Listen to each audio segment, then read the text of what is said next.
Hello everybody! It's time for another episode of G-Bear's Off-Grid Ways and Adventures. I'm sitting out here in front of the cabin by the tote koozie, but this isn't about the tote koozie. This is about the other findings that I had that I dug out from that bedrock while I was gold panning the other day. So I promised that I'd show you if I came up with anything out of those diggings. Well, it was pretty exciting because I drew the first little bit out of the bucket here, and I got my little trough set up here with some water, and I started panning out the first little finish pan here full of black sand after I broke down all the other stuff that was in it. And let me get a little water in here.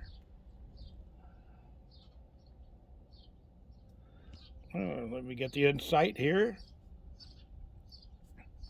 All right, let's do some Oklahoma bump here.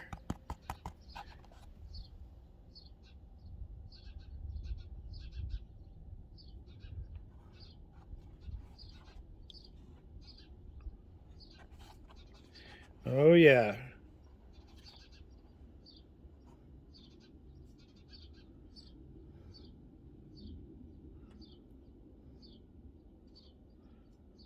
Oh, look at that.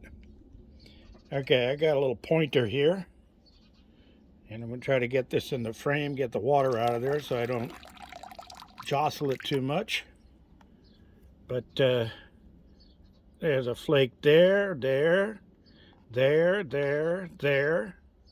and a bunch of little super fines down inside of here. So yeah, there's more gold in this these samplings that I pulled out from that bedrock, and I've got a whole bucket here to go.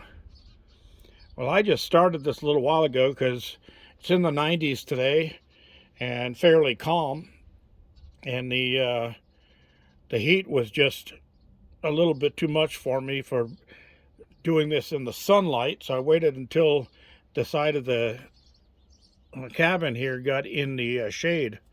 But yeah, there's a nice flake right there. Oh, I'm burying it. So anyway, you see how the stuff stuck to the tip of my little pointer here? Well, that tells me that this thing is magnetized. You see the stuff stuck to it right there? So one thing that we do for that is you get a little tool like this. This is, you can buy these at Home Depot. It's demagnetized or magnetized. So if I want this magnetized, I would run it through here, and that magnetizes it. Okay, now if I want to demagnetize it, I run it through here, and that demagnetizes it. So now it's clean. So you got to have tools like that. Okay, so one other thing today, I also went out and let's get this over here. I'm lazy, I'm sitting down today. Okay, so I got my pans here that I've been working with for that stuff, and I got my little vial here ready to put some gold flakes in it, and I got my tweezers. I got the metal tweezers, and I got the plastic ones. The metal ones have sharper points, as you can see, so they can get down and get those fine little flakes out of there. These plastic ones will never magnetize, so they're great for picking up slightly larger pieces. What I don't like about these is, you see this right where my finger is, they got those little alignment things there. Well, if you don't hold these things just exactly right, those things hit, and then you hear it snapping. So you go to grab something and they snap together and the piece jumps out from underneath there. Okay, so I got an eye loop here, and then I've got my big magnifier. So I could take this down here and put the magnifier over those gold flakes so you can see better. I can't see what's going on in the monitor right now, but there's a lot of little speckles down in there. A lot of little gold speckles. So I will be working this thing out for a while, and I wasn't going to bore you with that, but I do have my little gram scale here, and then you take the cover off of this. Let me get it off first. There we go. And you hit the on button, and it has to be setting down, of course, and then you can hit the button quickly and it'll zero. Okay, now this one here is for changing it from standard to metric, so you can go with ounces or grams, and I usually go with grams because we're taking smaller amounts of gold here. All right, so cleared all of that up. But anyway, a little earlier today, right after lunch, I decided I was going to go out and do some metal detecting. So I have all my stuff here, my Noka Macro finder's pouch and my Noka Macro pinpointer and my Noka Macro plastic scoop, and I went out into the property across over that way. Let's over that way, because I saw a makeshift little fire pit over there years ago, and I never did go over and metal detect it, so I decided that's what I was going to do today. So I went over there and spent about an hour going around that fire pit, and here's my findings. So I got a dime and a penny and a bunch of 22s and a 40 Winchester 45. Okay, so 45, and then this one's a 9mm and a screw. And the thing that was driving me crazy was this little tiny BB. I kept getting a hit on it, and had my metal detector set with all the discrimination on it, so it wasn't a hot rock or anything like that. I did find some settings on that Noka Macro Gold Cruiser that are really great, where I use the micro setting on it, and with the micro setting I can discriminate out the lower numbers, which would be iron and things like that. Well, those BBs are usually iron, so that should have been discriminated out, and as you see, it's kind of tiny, so I shouldn't have picked that up at all, but it was ringing on that, and I was saying, what the heck is down there? And it took me a while to sift it all out of the dirt, but I did come up with that. And then I thought to myself, wonder what that's all about. But anyway, with the discrimination that set like that, it also takes hot rocks out of your zone, so that it won't beep on hot rocks. So just to make sure, I got that suspected. Let me see if I can show you over here. Oh, I got the suspected meteorite over there that sets off my metal detector like crazy. And with the Noka Macro set like I had it to take hot rocks out, it doesn't sound off at all when I go over that rock. But just for the heck of it, I put a small gold nugget underneath it, and then I tested it, and it was picking up the gold nugget.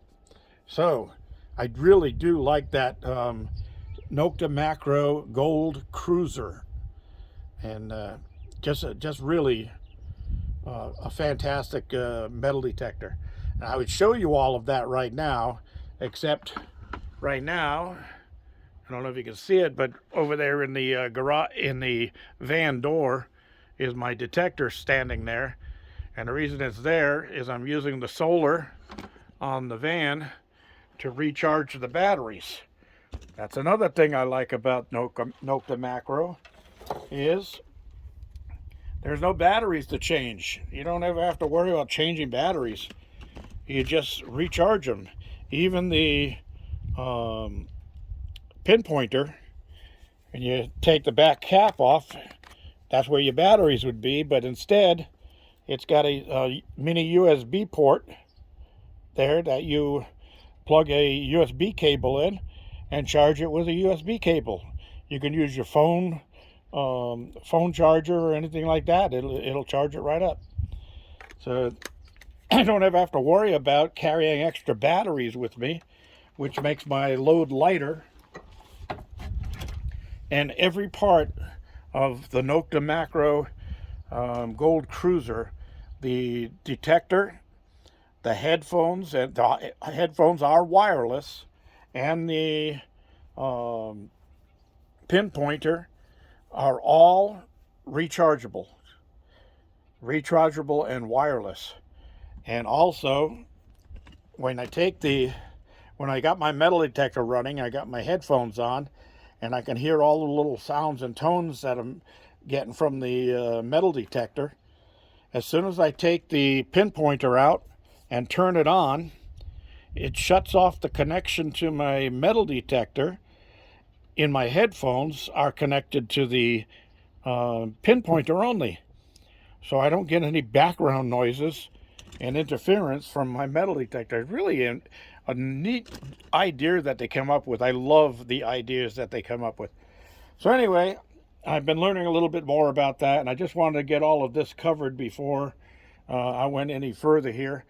I'm getting a little bit long. I wasn't planning on having this long of a video today. I'm having trouble with uploads taking forever. That's why I posted this morning after uploading last night for the video that posted this morning.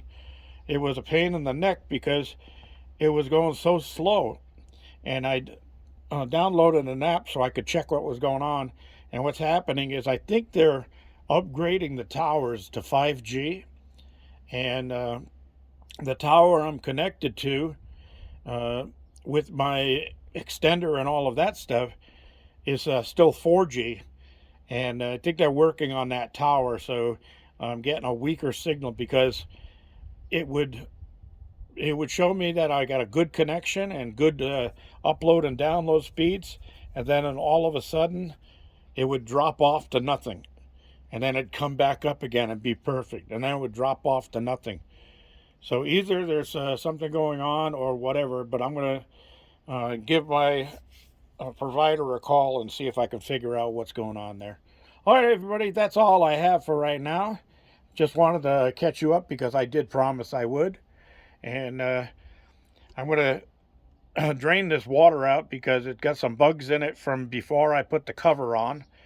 And I'm going to use this water to water my garden plants and that stuff, because I got half a tote down there at the garden house, but I'm going to need more than that to last me until the next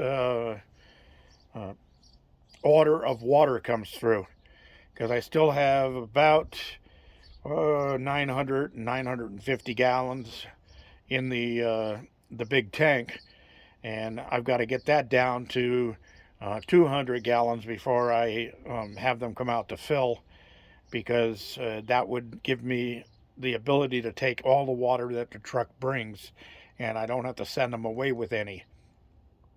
So that last 200 gallons, what I do is the day that I'm going to get a delivery is I give all my trees and garden a good soaking with that last 200 gallons, and then the truck gets here, and everything that I've got, all my totes, my big tank, my blue barrels, all that are all empty, so I can go from there. All right, everybody. That's all I have. Thanks for joining me. This is G Bear reminding you, thumbs up down there, and it's still free to subscribe. So get that subscribe button slammed down there. Hit it. Hit it hard. Subscribe while you get in here free. This is G Bear signing off.